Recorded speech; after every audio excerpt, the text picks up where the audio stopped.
Welcome to the third podcast of the Breakthrough to Scale project. It's a brand new podcast that we are featuring as a follow-up to the workshops that we organized in February 13, 14 in Timișoara. Today, my invitee is Mr. Charles de Monchy from the Netherlands. Charles, welcome to our podcast. Welcome to the conversation. Thank you. We are here today for a very special reason, as in the second day of the workshop. So today, the 14th of February, we launched the toolbook for first movers. So basically, it's a premiere. It's something that we are opening up, make available to the world. So Charles, share a little bit about the name, the first movers. What does it mean? First movers is actually it's an umbrella which came up during the process while we wrote the book actually, and we wrote the book because we wanted to bridge the gap between developing strategy and doing that with in the multi-actor society which we are in. So strategy is not only done in an office anymore, but it's done by the stakeholders, by the parties, by the actors. But this is sometimes an awkward process. So we thought, okay, since you yourself, you are one of the forerunners in developing these kind of practices. So we said, okay, let's put together what helps. And this we will make it available to your colleagues and to the people who work in the public sector. And I don't know how the first mover idea, we needed an umbrella, a kind of, for who do we do with this? So who is our customer, our client, our target group? So and these are the ones, the people who first move. It's not the follower, or well, they are in the front line. So we actually, well, the toolbook is a book to help them, and with techniques that work, and you can use them to develop plans or strategies, or to do small things or big things with more than one people. And well, that was the idea. That's how it came. Well, we worked for a long time, but now it came. We collected them, and then we said, okay, now today it is ready. Yeah, absolutely. We worked for a long time, and we also in between demonstrated it in several contexts. So, for example, last year, we made a session for the European Association of Regional Development Agencies. Yeah. That was in only 2 hours, 2 hours and a half. It was absolutely fascinating to see how much knowledge was coming up to the surface, and how people were jointly creating a vision about the future of the association. Yes, I imagine, because, well, you got the question, please, can you help us with the strategy, and how much time do we have? Well, we have 2 hours. And but you know, the good news is that in any time slot, there's always something you can do. And so the toolbook, we happened to come across a rather good one. Which then you decided to experiment and say, okay, well, we'll try it out, and well, it works. And so the idea about the toolbook is also that we put things there which we tried out ourselves. So it's not experimental; it's experiential.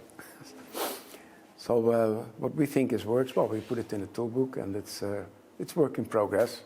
I hope that, well, even the exercise we did today is We were working on,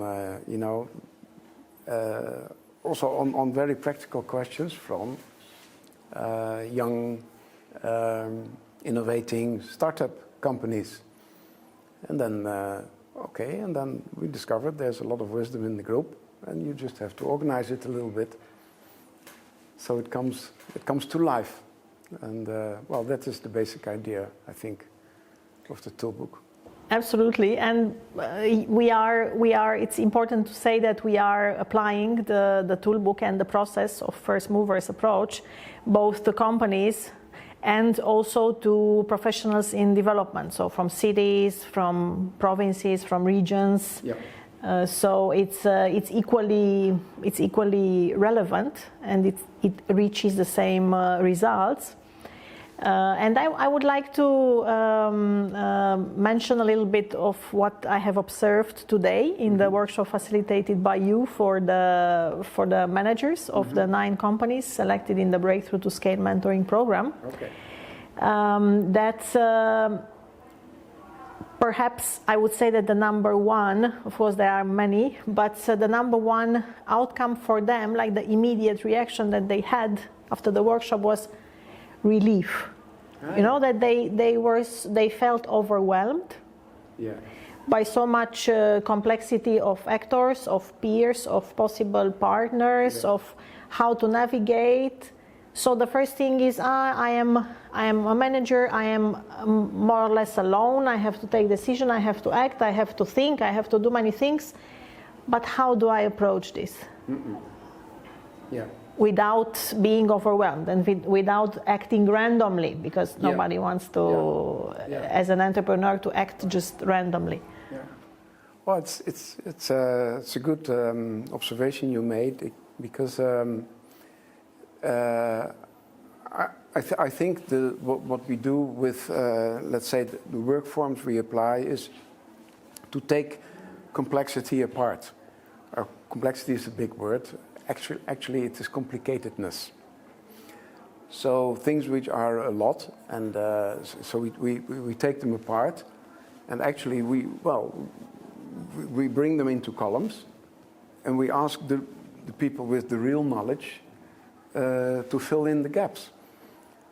And for some strange, it's not a strange reason, but the people in the working groups, they really understand, and they really feel what the customer, the one who brings in the case, what he or she would need. This is a magic process which always happens in this kind of atmosphere, and I observed it a lot, and it's a basic mechanism which a group can help a person, and it feels naturally, and you don't have to do very much, just a little bit to organize it. And I hope that if the toolbook provides help for people, then I hope that it's there. Yeah. We shall provide the link. It will be mentioned in the podcast, so everybody will be able to see and download the toolbook, because it's available, open source. It's open. Yeah. And I would like to pinpoint a little bit, because, you have been working extensively internationally in development projects. So you have been, most of the cases, the facilitator, right, in this process. Yeah. You worked in Europe, in Latin America, in Africa. In Timișoara, you worked extensively in the past years, so I think it's already more than 15 years that you keep coming here. And myself, now, currently, I'm also a facilitator, most of the cases, but in the previous years, working in regional development, I had the role of first mover. Yes. So would you like to perhaps share a little bit about this dynamic, facilitator, first mover, facilitator, first mover? How would you translate this for the first movers in the first place? The first mover is the one who takes the initiative. And the first mover actually helps the group of people who will move, actually, to create a process which will take sometimes a year or half a year, because it's not like, okay, I will blow a whistle and we move. So the first mover takes you always take your time, sometimes a year, to get moving, to develop a plan, to develop a strategy. So the first mover is the one who creates, how do you call it, security on the longer term. And then the facilitator, we do the procedures. We work on the short term. We can do a session or from an hour or for half a day or sometimes for a day, and then we come sometime later and then we do something else. So that's for the short term, and we call it the procedures. So but of course, you both facilitate, but the process is different. So we facilitate on only the meetings, and the first mover, the whole thing. And of course, there's an interaction, because you must, one serves the other. Actually, the facilitator serves the first mover. It's not the other way around. And you serve the first mover, but as a facilitator, you also serve the group, because the group is something almost autonomous. It's you know this, that the first mover, you're not the boss of the group. No. Yes, right. It's a good point to mention, and it's an important point to mention that the first mover is not the leader. No, it's the mover. Yeah, it's the one that gives the impulse and pushes forward. Yeah.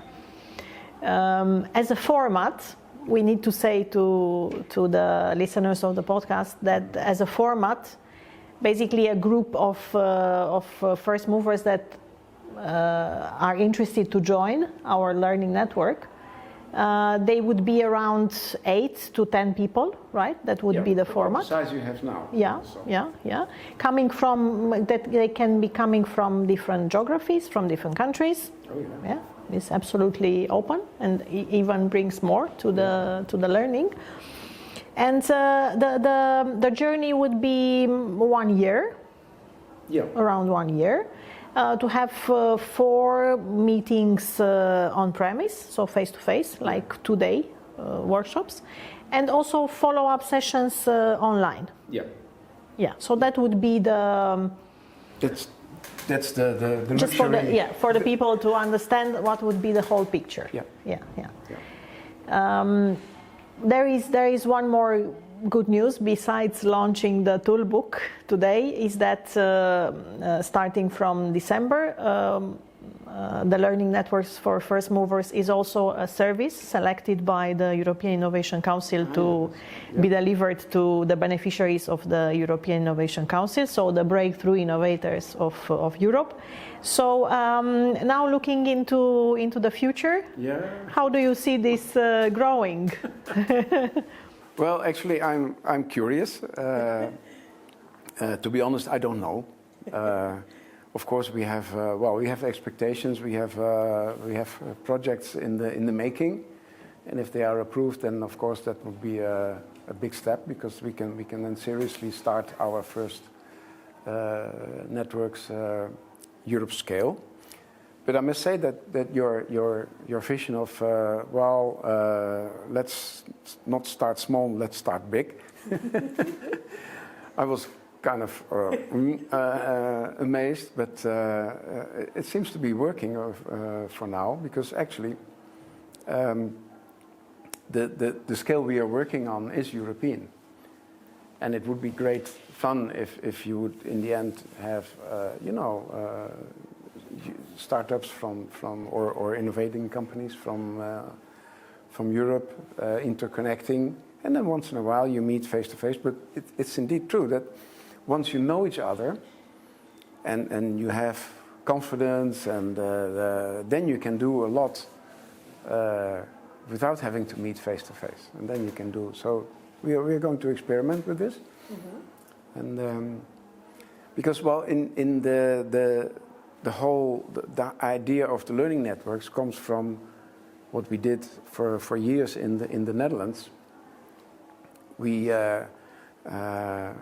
managed to get together people working in the middle management for who there's almost no support. And when they were saying, well, I feel so tired, I don't know. If you have your motivation is going down, or you're feeling a little bit, I have no time for everything, and then they said, okay, now, what happens if you join together with peers who are in the same situation? And we found out that among themselves, they are experts in curing each other. So they are. So the conversations, just by doing the conversations, they would motivate each other, and people would find again. I mean, why am I doing this? Oh, this is fascinating. And then they would, with each meeting, they would lighten up and brighten up more. It was quite good. Yeah, it was quite a rewarding exercise. And this is the basis of the idea of, well, we can the learning network is good for the knowledge which exchanges between the peers.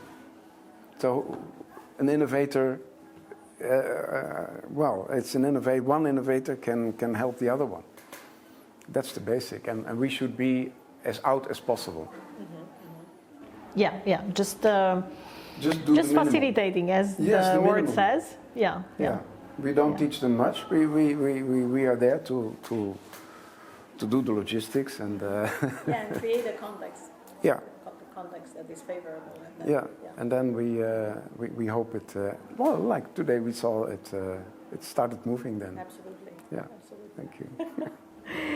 Charles, thank you very much for taking the time to Timișoara these days. And thank you so much for, besides being a professional partner at Luminspino, being a friend and being a mentor and a teacher for me and my colleagues. So well, thank you. Much appreciated. And we have new prospects upcoming, so thank you. Okay, thank you very much. And because it's always like we said, we always push some borders here. And that was it's a great experience. And thank you for the opportunities. Thank you.